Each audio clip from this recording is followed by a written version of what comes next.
Welcome into halftime of the I-80 rivalry. It's the Roll Jays podcast. Jimmy Allen and Casey Matthews with you, brought to you by Pepper Jack's Grill and Pyramid Contractors. Not necessarily an offensive onslaught to start this game out, Casey. Both teams struggling mightily from not only just the three-point line, but from the field in general. Creighton specifically right now is 6 of 32 from the field and 3 of 21 from beyond the arc. Nebraska, despite having a 33 to 19 point lead, isn't doing much better. 10 of 27 from the field and 6 of 15 from beyond the arc. The rebounds have been the key for Nebraska right now. They're out rebounding the Jays 26 to 19, and the majority of those coming on the offensive side of the basketball. Right now, it looks like Fred Hoiberg and his staff have a game plan in place. They want to throw as many bodies inside the paint to keep the Jays shooting outside as they can. Right now, it's working. Yeah, I mean, honestly, Jimmy, as I watched it, I'm looking at the score. I'm like, we're lucky. I mean, to be down 14 at their place facing, we just haven't played very well. I mean, 321, like you said, from three, but to be, like only down 14, I honestly don't understand. I mean, I do understand it, but I think that we have to go into halftime thinking, all right, like it's not over. We're not getting blown out to the point that we can't come back, but it's going to take some really consistent 3-point shooting. It's going to take not turning the ball over, which we're fine, 4 turnovers in the first half, but you're gonna have to get a shot up on every possession, and you gotta box out. We've gotten into missed shots, and we're not finishing with a rebound. And Rink was really good in that half. There's no doubt about it. So there's a lot of thoughts as we'll dive into, but I think that the Jays have to at least be thinking, okay, we got a chance, but we're gonna have to be pretty close to perfect in the second half. Yeah, you mentioned Rink Mass specifically. He's got three offensive rebounds just by himself, and 2 of those came on one possession, which the Huskers had 3 missed shots, and they found an open look for a 3 for their 4th basket. And it finally found a way to fall through. My biggest concern, right? There's a lot, right? But my biggest concern is the lack of moxie or the lack of confidence or the lack of comfortability from a body language standpoint that it feels like the Jays have right now. I mean, really, the only guy out there shooting that looks comfortable is Austin Schwartz. I think he's the only guy that stepped into threes comfortably. I think he's the only guy that's driven into the lane comfortably. And they've missed Owen Freeman a couple times. I think I counted 4 possessions where Owen was running to the basket with his hand in the air calling for the ball, and they just didn't see him. And which is really surprising for a couple reasons, because the first 4 possessions of the game, they let somebody get downhill right at the bigs for Nebraska and went right at Barricade, went right at Rink Mask. And that's kind of what it looked like the offense was trying to open up, and they had it at least a minimum of 4 times, and they executed exactly 0. Yeah, I mean, look, I think what you said about not seeing Owen, especially in transition, yeah, you have to. You got to be able to see that. You got to deliver the pass. Yeah. When you're talking about moxie, I think this kind of goes back to what we have said from a few weeks ago is I just don't know who the leader of this team is. Yeah. And it's pretty evident right now. And I think, I've been referencing the game a few years ago when Ryan Nemhard and the boys, we rolled in there and beat Nebraska when nobody thought we could. That team also had Ryan Hawkins. Yeah. And Ryan Hawkins was our leader. And we weren't going to lose with Hawk.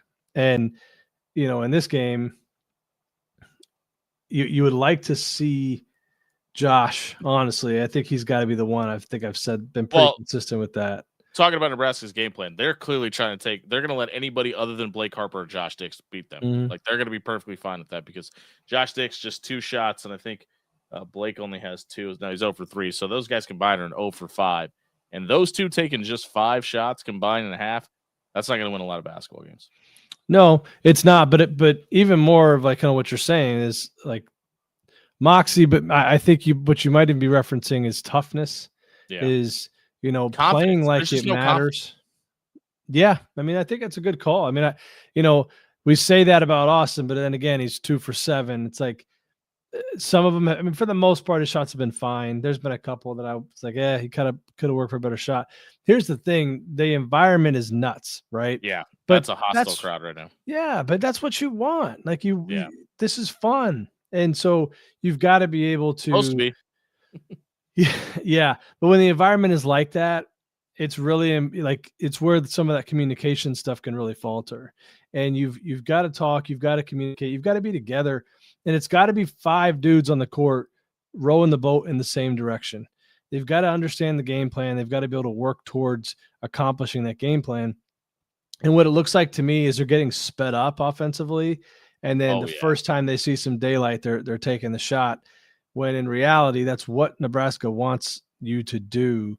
If you can find a way to, again, we've said it in the past, this isn't a very good passing team. So the way that Nebraska's guarding us, it's making delivering passes into shooting pockets difficult. It's hard to pass people open when you're playing against a style of defense. And so, again, when you get an opportunity to drive, like you alluded to, and try to make contact at the rim, I think it's really important to do it. I don't think we can settle, and we've definitely settled for some jumpers that we didn't need to. But then again, all that being said, we've shot 3 for 21 from 3, and this is a game where if you can come out in the second half, hit some 3-point shots early, you just have to hang around, just chip away, try to give yourself a shot late in the game. I've been a little surprised with how much they've gone to Isaac Trout in must-have-it situations, and that's nothing against Isaac. Isaac just hit his first 3-point basket against Nebraska in this rivalry in this game. So the fact that like when Mac went to the bench, that was the go-to guy, and they needed a spark from somebody. And granted, listen, it hasn't come from anybody else either, so it's no slack to Isaac. But this goes back to a conversation we were having after the Colorado State scrimmage. It doesn't feel like they know what this rotation needs to be, let alone is. Like, no, there's they so played 10 guys. Yeah, and we talked about the fact that they can't play 11 every game. Kind of seems like the trajectory is to play 11 guys every single game. And if you had Hudson, you would have played 11 in the first half. Yeah. So look, I think a lot of the issues right now are being that we have are being exposed. We don't.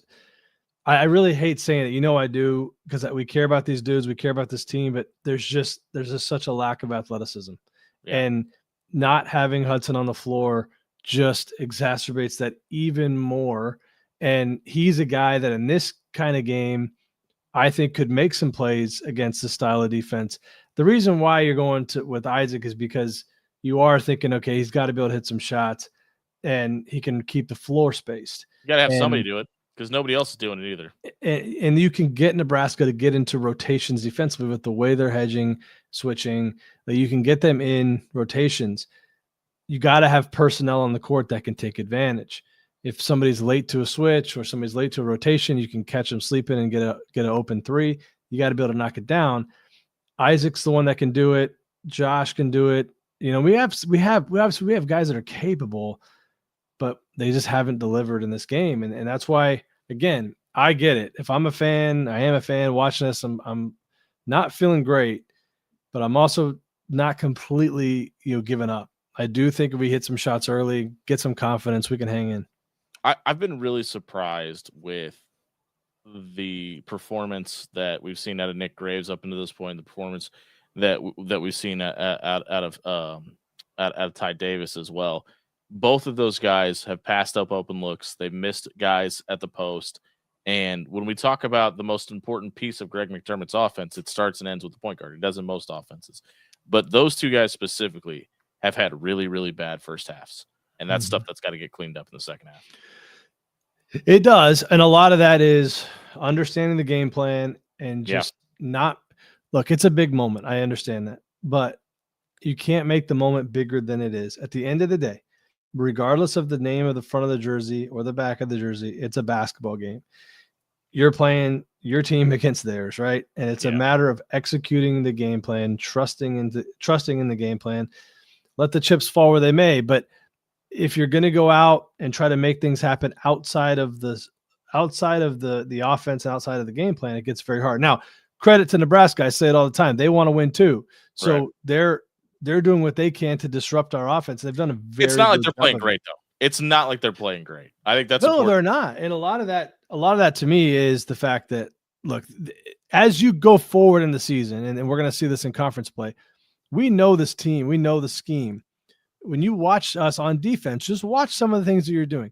Some of those double staggers, we're not like well, I don't know how to pronounce his name. I'm an idiot with this. Barricade Buchenjel? But yes, him. When he had the ball and we're way off him, just basically allowing him to shoot. When they're setting that double stagger away, I think it was Isaac at one point. I know it was Karam at one point. Back down. Dropped way down to prevent any passing there. That's just one example. But we will scheme against opponents that we know what they're trying to do to take them out of their actions and try to get them to score late in the shot clock or score one-on-one. We've been able to do it. It's just when we've done it, we've got to finish it with a rebound. Too many times it's not, it hasn't happened. Or so, but that's also why I'm not like distraught right now. I think there's a shot here, but you got to come out early. If you let the crowd get right back into it, because they're going to be fired up. You let Nebraska hit a three, or you turn the ball over and let them get out and run. This thing can get away from you pretty fast. You need a big half from zero. Jason Green's got to have a big impact on this second. The second half is underway. This is the Roll Jays podcast brought to you by Pepper Jack's Grill and Pyramid Contractors. Come back after the game. We're going to catch up with one of the Creighton assistant coaches and recap Nebraska and Creighton. The I-80 rivalry is back underway. We'll see you after the game.